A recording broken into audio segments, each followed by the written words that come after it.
So, good afternoon. Let's get kicked off this afternoon. Thank you very much, everybody, for joining me for this session in Leadership as a Skill and Not a Position. So, my name's Andy Coley. I'm going to be facilitating you through the next 45 minutes of all the work that I do in terms of people skills development within Game Studio. Because a lot of the time you have great technical know-how, great technical ability, but how much do you pay attention to the people skill work?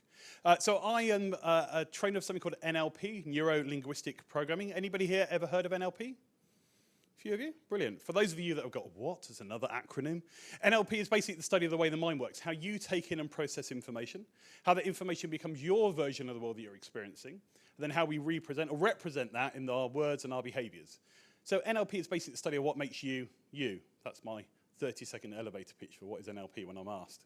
But I'm also a TEDx speaker, a coach, a facilitator, and it's great to be here, to be asked to come to develop this time round, to share this with you as well. Clients that I work with include people like Wushu. I've just finished a leadership development program with them. I've got some Wushu here today. Go woo! That's a good whoop there, Andy, thank you. So I've been working with them over the last 6 months to help them with their leadership and their management development. Ubi, Lo-Fi, Supermassive Games, Power Group, Dressed, lots of other different companies that I've been working with over the last year, 2 years that I've been starting to a bit more specifically work within the games industry. And I do a lot of people development work outside the games industry. So I'll be honest, people are people. I know the games industry likes to think it's special, and a lot of the stuff I'm doing here does apply to lots of different industries as well. Of course, then it's about how you apply it into the context. So hopefully today you're going to get loads from this. If you need slides afterwards, connect with me and I can make sure that I get you a copy of the slide deck across as well. So let's talk about some stats first of all when it comes to leadership. 82% of managers have not had any proper management and leadership training. I mean, who here, if they were honest, is a lead or a manager and you've had no kind of formal leadership or management training? That's quite good. That's not 82%. The stat's wrong. Who here is a leader and has had some kind of leadership training? Brilliant. That's pretty good. That's pretty impressive going.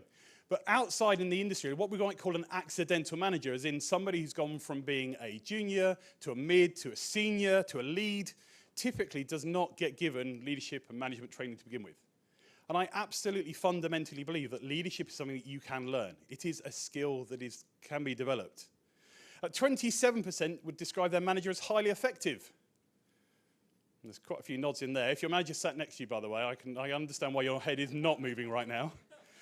49% have quit their job because the relationship with their boss went sour. Yeah, there's a few nods in there, at least half the room nodding to that one. And this stat is pretty damning. Only 18% of people feel that they can trust their boss. And if the trust isn't there, where's the psychological safety? It's so important when you are working with a team that the team feels safe to be able to talk to you, to be able to work with you, to be able to share what's happening for them. And these stats are pretty damning. They're not specifically from the games industry. They are industry in general. But it's so interesting to just think about why leadership is such an important topic area, something I'm really passionate about. So absolutely, believe leadership is a skill. And it's not a skill that comes with a job title. Suddenly you get promoted, your performance review goes really well, your salary goes up, and okay, I'm not yet knowing how to lead. It's definitely not something that you get when you get your first team member. And it's not a superpower that just appears overnight, so all of a sudden you know how to lead your team. It's something that has to get worked on. Like all skills, leadership is something that can be learnt. It's something that can be learnt, something that can be developed, and something that can be worked with. So I'm going to share with you a few different elements what I talk about when I'm talking about leadership. When I'm going into studios, in my book I've got coming out later, I've got a book coming out later, I might mention it once or twice. But these are things that I'm sharing with you today. So this is going to be a content-packed bit of information I'm going to start throwing at you today. Okay? So some of the foundations of leadership, first of all, is emotional intelligence. Now, the 4 elements of emotional intelligence are basically self-awareness. Am I aware of what's going on within me right now? Do I have an awareness of why I'm getting upset, frustrated, annoyed, angry, happy about this thing that's going on? And then the next element is self-regulation. If I'm feeling this emotion, how do I regulate myself so I don't blow off steam in every direction? That maybe I'm able to manage or talk to it, find a coach, get a mentor, get help to be able to manage this stuff that's coming up for me.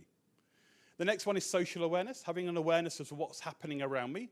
That's being in rapport with the team, being aware of how other people are. and having that awareness of what's happening for me and other people. And then finally, managing good relationships.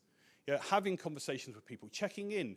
Your role as a leader is not just to do the day-to-day management. For me, that's what a manager does. That's the processes and the practices that go with leading. It's the little check-ins that go in to make sure everybody's okay. I talk about this a lot when I'm talking about performance reviews. Performance review meeting is not the one time you have feedback every 6 months. It's all the little check-ins that go along the way, particularly if you're working in a much more remote environment as well. And then also, the other part of one of the foundations is learning about how you learn. I think learning is a really simple equation. Learning is basically knowledge plus experience. So you go on a course, you do a training session, you read a book, just saying, and you gain some kind of knowledge and a skill, something that you're interested in, something you want to learn and develop. You watch a YouTube video, you go into the GDC vault. You are surrounded by tons and tons of information. But only once you do something with the information does it truly become learning. And the bit that loops that back round is feedback. Feedback is so important. What worked well? What would I do differently the next time around if I were to change something? So for me, it's about learning how you learn is one of the key principles and foundations. The next thing is to look at a little bit of an NLP approach to leadership. What makes you you? How do you tick? Yeah? And some of the first things to think about is with leaders that you've experienced in the past, whether their leadership was brilliant or not so great, what kind of shadow has been cast upon you? Because often, the way the team is because of the people above them, and the way the people that are there is because of the exec above them. So the shadow that you cast upon the team and that has been cast upon you previously is really important. You maybe have worked in a place that was maybe not quite so useful and a little bit more toxic. And then you go to a new environment and you might expect people to be the same because that's what you're used to. That's the shadow that's been cast upon you. And you'll all have experienced good leaders and bad leaders. My original background was in web design, web tech. I did a degree with IBM and I actually got paid to go to university down in Portsmouth, which is brilliant. It was a long time ago now, so I don't think they're doing that scheme anymore. But I experienced a really good people leader. She had a team about 80 of us in the research and the R&D team. And she would check in with us. Everybody from me as a graduate, all the way through to those people that have been at IBM since the dawn of computing. Sandals and Beard Brigade, I used to call them. Those people that were really involved in the cutting edge of computing to begin with. And she was able to shape her leadership depending on what those people were going through. I've also seen and experienced really bad leaders. The leaders that like to beat people down with the sticks to try and encourage them. I once worked in an office that had a sales floor, and the sales director was every toxic, machoistic, it was not a nice, fun guy to go to the pub with, let's put it that way. And his way of encouraging the sales team, if they weren't performing very well, is that he was telling them he would not give them their chairs until they'd made their first sale. So literally, there would be people standing in the office, making phone calls, expected to do sales, and they were selling boxes of DVDs and DVD duplicators and things, and they weren't allowed to sit down in their chairs until they'd made their first sale. Now, for some people, that worked. Those Wolf of Wall Street types that get extra competitive and got to be the first one because they wear that badge of honor that I won the day. But I remember going back up to that floor 2-3 hours later, and there's one poor guy still on the phone, basically almost sobbing to his customers just to get them to buy some boxes of CDs. That's not how you lead. That's not the great shadow to cast upon people. So turn to your neighbor, because we're going to make this a little bit interactive, or go around you, just huddle together. What experience do you have of good leaders or bad leaders? Okay? Couple of minutes, go.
30 more seconds.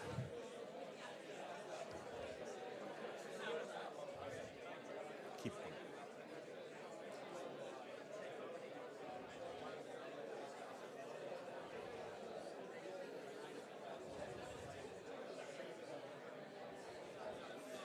Dun dun dun dun dun dun dun dun dun dun dun. Boo! Shh.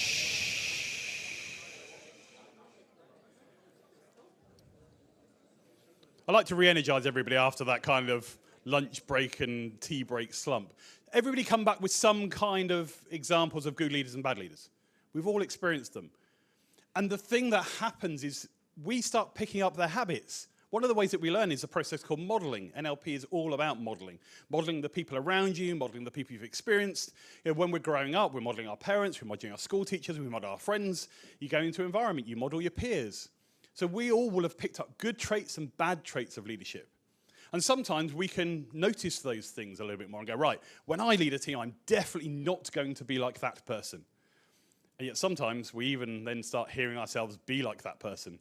I don't know if any of you here are parents. I'm a parent. I became a parent to 2 daughters fairly recently, sort of 5 and 7 years ago. And I hear myself now, I sound like my dad. Yeah, like parenting algorithms and stuff that was in there I didn't even know was there until I became a parent. And like, why am I saying these things? It's because they were said to me so many times when I was growing up. They're like my default program for parenting.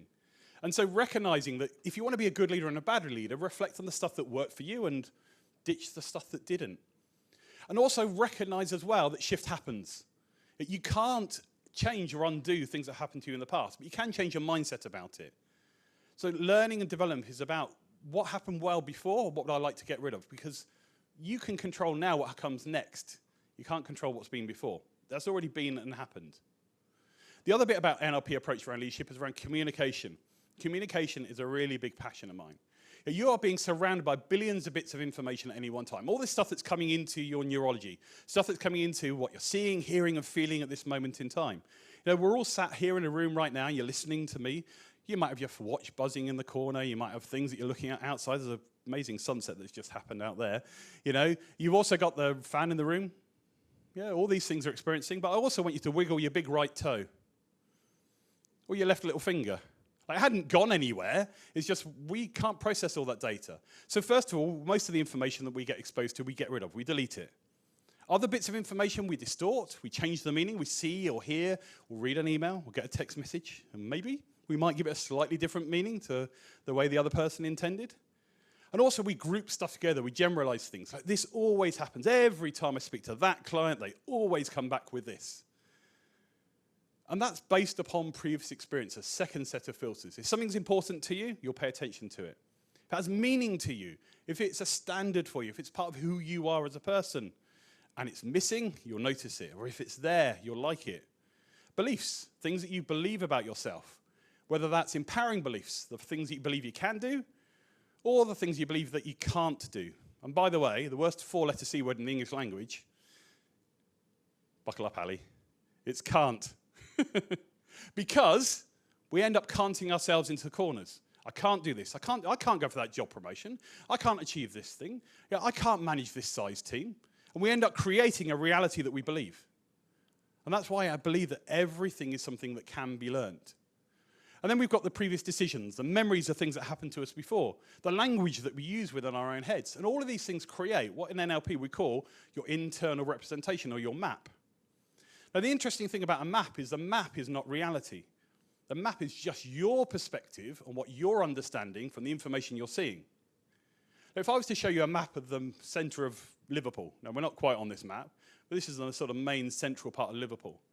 But this isn't the main central part. This isn't the reality of the streets, the building, the tarmac, the glass, the everything that makes up the construction. This map is just as true. They're both maps of the same place, the same information.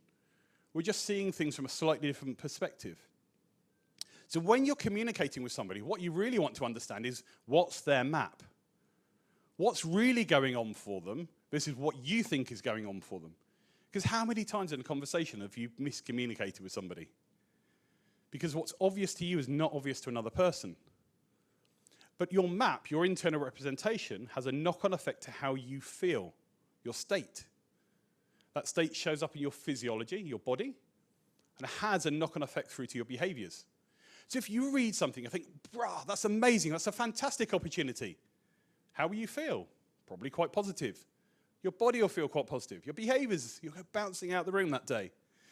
Whereas if you read something and go, oh my, I can't do this, or you get a piece of feedback from a client and gets you absolutely devastated, you go, how do you feel? Ooh, your body instantly goes, ooh. If I told all of you, you have to come up here in a minute and give a 5-minute presentation on what I'm talking about right now, some of you'd be like, yeah, no problem, Andy, that's great. Others of you would be like, I can't do that. You might even start feeling the butterflies right now at even the very thought of it. But it's not about the information we're being hit with, it's the way we process the information. So that's why NLP is very much about what makes you, you, how you're processing that data. And so from an approach to leadership, understand that nobody is the same as you. The more you understand other people, their maps, their perspectives, the deeper you'll gain rapport and connections to the people you're managing and leading. And then in terms of leadership transformation, connecting with your why is really important. And navigate your team through a team maturity. Nigel mentioned this earlier for anybody that was at Wushu session. He was talking about when groups from one team go to another group. Any team that comes together is going to have to mature together. They go through that forming, storming, norming, performing phase. You may have heard of some of those things. Basically, the team will come together to begin with, and they'll be quite polite. Be getting to know each other, it'll all be fine. And then the egos will start to kick off. Yeah, and then people won't get on so well. You're thinking, oh my God, what have I done? Why have I put these people together? They're not working well at all. That's perfectly normal. People are finding their place within a group, within the hierarchy, within the structure of the group, till they find a normal way of being able to get on well with each other and work well together. And then eventually, the team will start performing at its best. Those things take time. You can't rush your way through straight to performing. You bring somebody in within the team. What if they come in as a junior, or an apprentice? They probably won't have that much rippling within the team. You change somebody in a senior leadership team, wants to make their mark, again, the ripples are going to be much bigger. So having awareness and just keep connecting with why you're doing what you're doing as a leader is really important. Different leadership requires leading different situations. Sometimes you need to take a much more direct approach, sometimes a much more of a coaching approach. Other times you need to be very hands-off and just let people get on with it. And also important from your perspective is to set boundaries. Boundaries around your energy, around your time, around what you are there to support people for and what you're not. Now, there's a great model when it comes to leadership that looks at the different ways that you lead a team. It's called the 3 E's model. Now, the first part is about sometimes we need to be in control. If a team is new, if they're lacking maturity, if there's an emergency, you want to be much more in control mode. Then you need to get much more into support mode, coaching them, helping them, supporting them from the outside, till finally you can trust them to get on with it and just be hands-off and just know that they're going to achieve what you want to look at and what you're going to go for. And you're going to need to phase between these different elements of leadership depending on the project, the situation. But if we get stuck in one place, that can be really not beneficial to us. Because you ever had a micromanager? Yeah? In the past, I mean, not the one you're sat next to now. Yeah, in the past, have you ever had a micromanager? Yeah? They're in control mode. Yeah? They're fearful, they need to control everything, they're stuck not being able to trust you. And often, you'll leave, because I don't want all this hassle, I don't need you looking over my shoulder all the time. Sometimes people like to be buddies and stay in support mode all the time, which is great, but you do need a leader to make those difficult conversations and to not tell you everything because they need to be able to lead. And other times, people can be so much in trust mode that you never see them. And you're like, well, who am I going to for my performance review? I want a salary thing. I want somebody to mentor me. Who's around to help with that? And that's because they're too much in one mode than the other. So you need to be able to sort of blend between these different phases. Control mode is about setting expectations. It's about giving direction, giving clarity. Now, you want to use this when things are uncertain, when change is happening, when there's turmoil in the marketplace, when, I'm going to use the C word again, COVID, hit, teams needed to lead. They needed to be in control mode. Right, this is how I think we're going to sort this out right now. This is what we're going to do. These are systems we're going to put in place. This is what we're going to throw at it. You needed people to be in control at that moment in time. That wasn't the time to get together around a whiteboard and have a little collective conversation about how we're going to solve this keeping our studio open. You needed people to just give direction. If the team, are feeling a bit lost or things feel out of control, that's when it's really important to step into that control mode. If you want to create engagement, you support people and coach them. You need that by taking action, showing that you are able to do the things that you want them to do as well. And, if you know the outcome, but the team need a bit of help with delivery, they need your experience, they need your skill set, that's when you're much more in support phase, working with them. Until finally, you trust them, you get out of their way, you let them get on with it. If the team know what and why, let them get on with the how. Yeah? That's the art of delegation. You want the art of delegation. Tell somebody what you want, tell you somebody why it's important, tell them when you need it by, yeah, and let them get on with the how. It's up to them to discover the how, because the only way that you learn is usually by getting stuff wrong. If you spoon feed something to somebody, they'll keep coming back to you for that information all the time. And then we get frustrated that we're always having to spend this bit of time. And to be honest, it takes a longer bit of time to delegate something to somebody the first 2-3 times.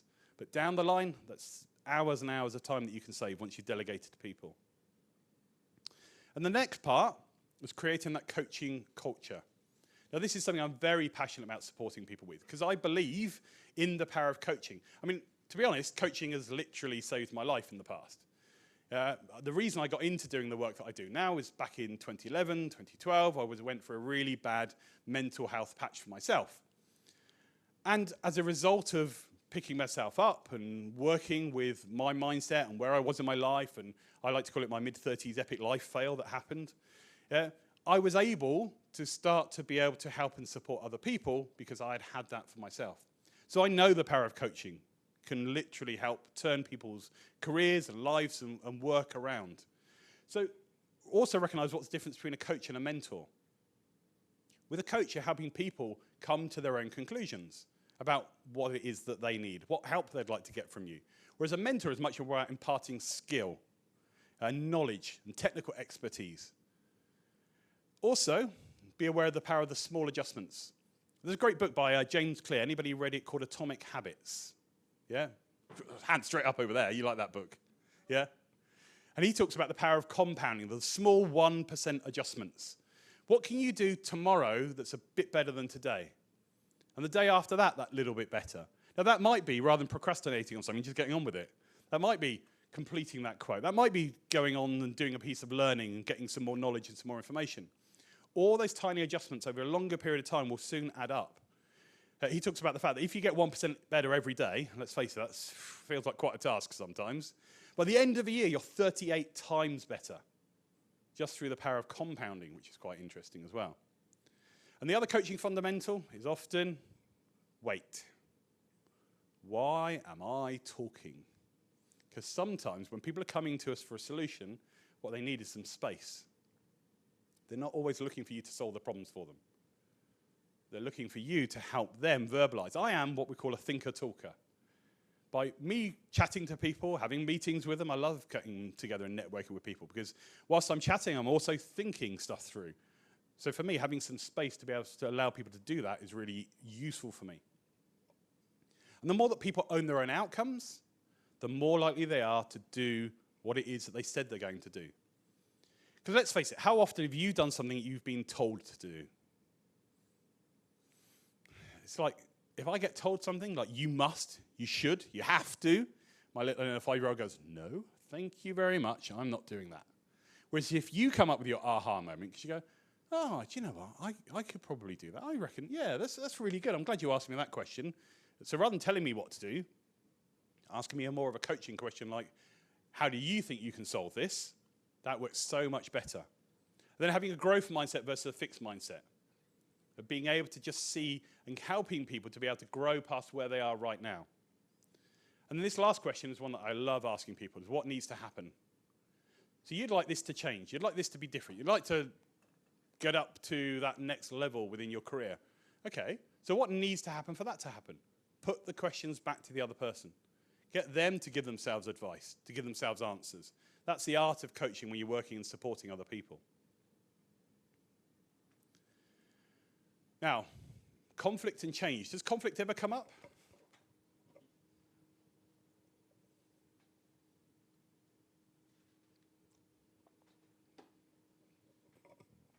just occasionally, maybe. It's so important to be able to handle conflict. But first of all, it's spotting that it's happening. Often in teams, it's little microaggressions, little bits of, sniping, little bits of not getting stuff done for other people, having those little chats in the background, or those little remarks that tend to go on. They're things that you can start to spot about the team's not feeling very functional right now. You'll have a sense, your intuition will probably be telling you that my team's not running at its best. There's something happening in the background that I'm maybe not aware of, but I'm spotting the clues, because we can't not communicate. If something's going on in our head, we do show it in our body language, in our face, in our behaviors. So spot the clues if you start to notice those things happen. And remember, people have different styles for how they handle conflict. The biggest one, to be honest, is people avoid it. Avoiders of conflict are by far the biggest trait when it comes to handling conflict situations. Hope that it'll go away, hope that it'll get better, don't want to talk about it, go to hide away in the corner and, we'll deal with this one tomorrow. But that rug of all the things, we sweep under it and hope it'll go away tomorrow, only gets bigger and we end up tripping ourselves over it. The other styles is it's competitive. Some people, when they come across conflict, have to win it. It's just something I'm got to be right in this situation. Some people smooth when it comes into conflict. The problem with smoothing is often you've got to let go of the thing you really wanted to happen in order for it to be a bit smooth and a bit more okay. And ultimately, collaboration is by far the best thing that can happen when conflict happens. Except people have different maps. They have different perspectives. You're seeing things slightly differently to the way I'm seeing them. Let me understand how you got to where you get to, and I'll show you how I got to where I got to. It's a bit like, remember, you're doing a maths thing, to show your workings. Like, explain to people why you're thinking like that. They're much more likely to understand you. But the art then is to listen to what they say back, because they are going to tell you something different. And you've got to be okay with that. And sometimes you've got to at least agree to disagree on a point. Sometimes you'll notice teams' dysfunctions. There's a great book by Patrick Lencioni called The 5 Dysfunctions of a Team. And he talks about things like inattention to results and, that sloping shoulders thing where people aren't taking ownership for stuff. There are lots of ways that dysfunction can show up within your team as well. So just notice if the team isn't feeling functional, your intuition will be telling you these things. What can you do to start to come back and build up and get people into a good place again? And then drama. Again, I'm sure drama occasionally happens in your team. And there's something called the drama triangle that you may or may not have come across. It's from transactional analysis, which is about how people interact between each other. The 3 points of the drama triangle are the victim, the persecutor, and the rescuer. Basically, the victim is like poor me. They feel done to, hard done by, like these things are happening to me. They can't find joy anymore. They don't know. They're always focusing on the problems. And the victim needs something or someone to blame. So they'll find a persecutor. Now, the persecutor might be themselves. They might self-persecute. Why did I make myself do this? Now I'm here.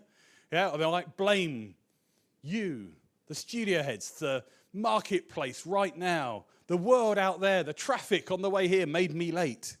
There'll be something or someone that they'll find to blame them for that situation. But also unconsciously, often, subconsciously, they're also trying to get somebody to solve the drama for them. So then they're going to try and find a rescuer, get a rescuer involved to try and sort this out for them. But of course, if you solve this for them on their behalf, are they learning to do this for themselves? No, not really. So the art with drama is what can you do to create a self-enabler rather than somebody who's a victim? Sometimes you need to hold boundaries, but rather than doing it with judgment and persecuting somebody for something, sometimes you need to be a challenger. And often then if you're becoming a coach or a leader and supporting that team, you can't be their rescuer, but you can be their facilitator. And that's what you really want to do when drama's starting to happen is, one, first of all, don't join in the drama. Resist the urge to take a side or to take a point on the drama triangle. But drama will happen whether or not you like it or not. And people will often try different multiple points to try and get their own way. Now, if you say no to somebody, they'll probably maybe go to victim mode first. Oh, what do you mean I can't do this? And that means I can't do this, and I can't do that within the team. Yeah, but if that's not working, if that's not bringing your rescuer in, they go, But then we're not going to be able to achieve these things. And you're really annoyed. You promise me these, and they'll go up much more in the energy level. Because again, they're trying to get you to back down. Oh, I'm so sorry. I didn't mean to make you upset.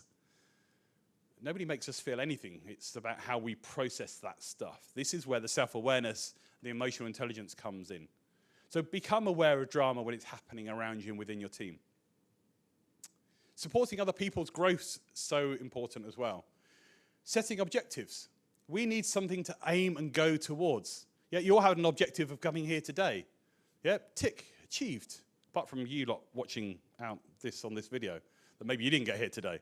Yeah, but we all set out with objectives. We need an end point. We need something to navigate our way to. So within somebody's career, or maybe within your own career, the time when you maybe felt a little bit listless, yeah, about that point in time where you maybe didn't quite know where you were going, is maybe you didn't have an objective. Maybe you just hit an objective and haven't set the next one yet. So having something to go to within your professional career, you know, whether or not it's learning a skill set or going up a level or whatever it happens to be, achieving it, getting the game shipped, whatever those things are, you've got to have objectives because objectives will drive you. We need that motivation to keep going. Otherwise, we just feel like we're cruising. SMART goals are pretty good for doing that, but they're a bit left brain logical. I like to call them a bit smarter. You know, 'cause you want something to be specific and measurable and meaningful. You know, achievable is great because if the goal is too far out of our comfort zone, we'll think it's too big and we won't bother going for it. And they've got to be realistic and right for you, and the timely, but most importantly, towards as well. Always set goals that go towards something. Because your brain can't comprehend what it doesn't want. Yeah? Now, if I was to tell you that I don't want this clicker right now, what do I want? Well, I want the infinite opposite of having this clicker. And our brain goes, can't think of that. So tell your brain what you do want. When you're setting goals, put things in the positive. We use this phrase, I don't want to worry. Now I have to think about worrying in order to not think about it. It's really weird stuff that we do with our brain. So set positive intentions that go towards something. What do I want to achieve, not what I don't want to achieve. And then use feedback along the way. Feedback is so important. Make evidence-based feedback. There's a model that I teach when I'm talking about this in terms of feedback, which is called a clean feedback model. When you're giving feedback, give it in 3 different elements. What did I see or hear? What's my evidence? Preferably something you saw or heard, not second-hand information. Then what did I make up in my head? What did you infer from what you saw or heard? Again, like showing your workings when you're doing maths. And then what was the impact? Because most of the time, when we give feedback to somebody, we go, oh, that was great. Or, you didn't like you were interested during that meeting. That doesn't help them. How are they supposed to do something with that? Now, if it was great, you go, oh, when we were in that meeting, yeah, you had all the information to hand, and when we were chatting to the client, they seemed really impressed. Yeah, and the impact was that they left the meeting delighted. I felt really good. You know, do more of it. And now they know what you saw or heard that made them think that you were great. You're more likely to do it rather than just giving vague, fluffy kind of feedback. Nobody likes fluffy feedback. They can't do anything with it. So get specific in the feedback that you give to people. And then performance manage. Do you all have performance reviews? Do you formalize them? They're really important. Not a lot of studios necessarily do these things in a more formal basis. Give people goals and things that they attach to them, they get motivated by. They're important to them. They're going to help them not only in their working life, but their life in general. And along the way, you should be having the one-to-ones. The one-to-ones are setting and keeping those objectives going. Step into their shoes. What's going on in their world? How are they feeling? What's going on in the outside of their project area? What's going on in the wider industry that they might be worried about as well? Have a little bit more awareness of what's going on for the other person. That can really help and support them. And the other thing that can happen is there's a model called SCARF. So SCARF stands for status, certainty, autonomy, relatedness, and fairness. So when big changes happen, let's say lots of people getting made redundant or studios getting taken over by somebody else, people get concerned and worried.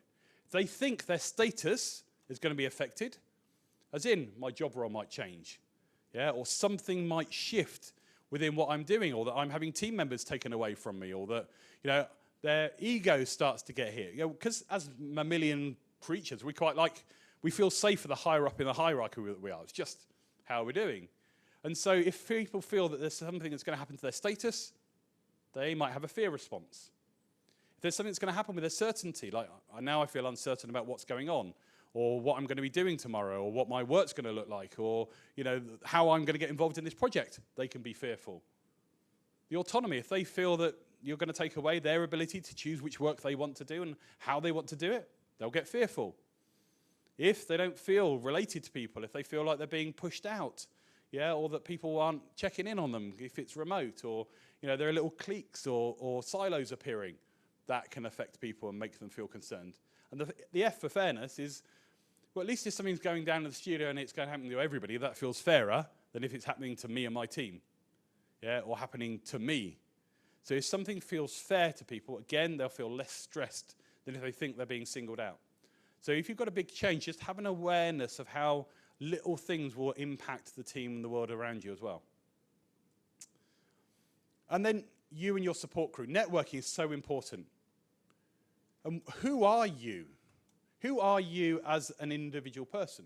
You all have a professional persona. The you that shows up to these kind of events. That is there to be able to help and to support people. And that is based upon all the previous interactions you've had with people, the way that people see you, the way that you present yourself on LinkedIn or any of the other platforms. That professional persona is really important. Network with intention. What is it you're looking to get from interactions, from your point of view and for the other person's? And harness the power of your connections. There was a stat that I can't remember from Amir Satvat, but I think it's something like 72% of people's roles have come from their network of connections. So important when so many changes are happening within industries to have that diverse network of people that you can reach out to. That open to work banner going up, or people sharing, or reaching out to key people that they might think might help them with their next role, or might land them their next piece of co-dev work or project, or find them a publisher. All of that stuff is often within your network. One of the reasons I'm here standing on stage is because I get to network, and I've met people, and I've spoken to people, and I've turned up, and I've been there. That's just the power of networking. And in terms of your support network, do you get coaching from peers? Peer coaching is really important. Mentoring. There are so many places where you can go and get mentoring and support and coaching from people. And the value of the community is definitely something, and that's one thing I love about the games industry, is that value and the amount of community and the time that people will give you, having those meetings, having those discussions, giving you those bits of advice. Again, there's not a lack of knowledge, it's about putting it into practice as well. And then also, if you're in a position where you're able to give back, you'll feel so good when you're able to give back to a community, to help people out. And the last part is reflecting and planning ahead. Being able to look backwards can help you to move forwards. What things am I really proud of having achieved in my life? When we look back at an event and we have a little bit of hindsight from the event, a little bit of space from the event, we can actually go, do you know what? Being made redundant at that point in time was a really good move. It really helped me in my career. Or these are the things I learned about myself when these things happen. Or I didn't handle that in a very good way, and now I would change something the next time round. So reflecting and journaling and noticing the stuff that's going on for you is really important for what comes next. Celebrate your successes. Sometimes we forget that, but we only focus on the what's gone wrong and not the what's gone right. So celebrating your successes every week, You might have had a to-do list of stuff, of all the things that you wanted to achieve, that you were looking to get to. And you go to the end of the week and go, oh, I didn't get any of those done. But what did you get done that came along, that was put into that task list instead? And just recognize that learning is a cycle. Learning is knowledge plus experience, and you just have to keep repeating it and going around. And for your own perspective, for your own moving forward, having that development plan ahead. And also think about, as a leader, particularly as you get a little bit later on in your career, what might your legacy be? What do you want to leave behind? When people are talking about you in an event where people are talking about good and bad leaders, which one do you want to be remembered as? That's all part of you and your professional legacy as a leader. And then what's next for you? What is next when it comes to you as a leader? How can you make sure that you keep your own focus and momentum and learning going? So that's the core bit of content that I wanted to talk about today. I do have a book out soon. Now, this may or may not be the cover. I literally got this from my publisher yesterday, but it is why I wanted to give Joe the slides at the back to do that. And if anybody wants to chat and talk to me about coming into your studio and doing work in terms of development programs, facilitation, workshops, anything else, there are some leaflets and some brochures at the front here as well. Like I say, I've worked with people like Wushu and been able to help to support their people operations team. They don't like to call it HR in Wushu. It's called POPs instead. So yeah, help to support the POPs team to be able to help put programs in place. And if you want to win a copy of my book and get some free coaching along the way, there's a QR code if anybody's interested in finding out a little bit more about the book. And I'll send you a few chapters to start off with as well. Some of you may know people like Jenny. She's been one of my proofreaders and given it a bit of praise at the front. Or another popular person up in the north, Phil Foxton. So you may know Phil from ex-Radical Forge and does a lot in people operations. So again, it's great to have people reading that as a book as well. So, as Maya Angelou says, if you don't like something, change it. And if you can't change it, change your attitude to it. Thank you very much.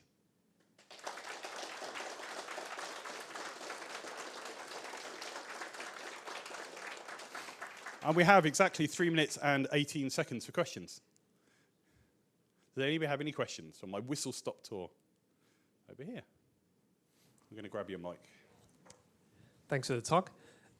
You were mentioning that it's not that useful to say you should do this or you must do this and that kind of thing. And reflecting on, for example, you say leadership is a skill. When we look at fundamental art training, for example, a lot of it is actually, yes, you should, you must, yes, you have to draw 100 boxes to become, a master at a skill, for example. Mm-hmm. How does that sort of philosophy to training relate to what you're explaining here? So often, if they're lower maturity, as in they're newer to the role, you're much more in control mode, you say you must, you should, they'll probably do it. Yeah, because you're their boss, they're going to do it because of that reason. As they start getting in and they've been in the role for a while, a coaching approach to that question is really, what I've noticed is I needed to draw at least 100 of these boxes in order to get this right. How do you think you can achieve that? Is another way than of phrasing that. So you can ask the same thing, but in a slightly different way, depending on which of those modes you are with that person. Then ultimately, down the line, if you trust them, you go, well, I know 100 boxes are going to get drawn by you, aren't you? I just leave you to it. Yeah? So it depends on the person, and it depends on the situation. But yeah, sometimes you will need to, and it also depends on how they see you. If they see you as an expert and a guru and they'll go off and do it, then absolutely, you tell me to draw 100 boxes, I'll go and draw 100 boxes. But if they're like, I need a bit of convincing that as to why I need to draw 100 boxes, sometimes you need to explain why. And the explanation is, in order to get good at this, you need to do it a lot of times. Therefore, the way to do this that I learned, I know you're sharing a little bit of your point of view, and your insight and your knowledge, is that we need to go and do it this way. So you can get the same thing, but maybe just slightly phrase it a little bit differently. All right, thanks. No worries.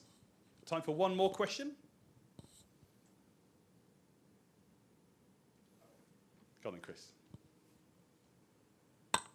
I actually haven't asked you this question before. Ooh. How would you approach teaching skills like this from below? So looking towards your managers, your leaders, and getting them to think like this, other than obviously hiring you. Yeah, managing upwards is such an interesting topic area. Ultimately, you've got to help the other person think it's their idea. Yeah? And so you need to go along to them with I've noticed we're doing it in this way, but I've just been on a course where I've seen something on a video, and they approached it in this way. I was wondering whether or not we could try that. And sometimes those little nudges, and always using what we call in NLP like an extended quote, as in, I've seen this somewhere else, or I went on this training, or somebody at Develop North, I was chatting to them over a coffee, and they mentioned X, Y, Z, why don't we try that? And so doing something like that, then it doesn't come from you, it's come from somebody else, and that might well slip under the radar and go a little bit more into their unconscious way of accepting that, rather than coming directly from you. But yeah, managing upwards, that's a big topic, 40 seconds. We are out of time. Thank you very much, everybody. If you'd like some more information, come and grab it. Otherwise, I'll see you in the bar.